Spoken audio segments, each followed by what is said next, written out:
Hey guys, how's it going? How to buy your first cryptocurrency on Kraken. So first of all, go ahead and open up your Kraken and make sure that you log in with your account. Okay? And then basically what you're gonna do after you log in with your account, go ahead and select your cryptocurrency that you want to buy. So let's say for example, I want to go, and buy Ethereum. So I'm gonna click the Ethereum and then click buy at the bottom right, and then basically I'm gonna buy $20. Right, out of Bitcoin. Okay, and then I'm gonna select the payment method. I'm gonna pay with Apple Pay or another payment method, like if you want to add a card, like debit card or credit card.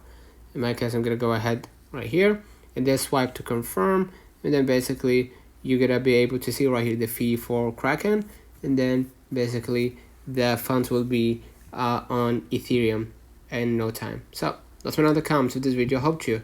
Don't forget to like and subscribe. Thank you for watching.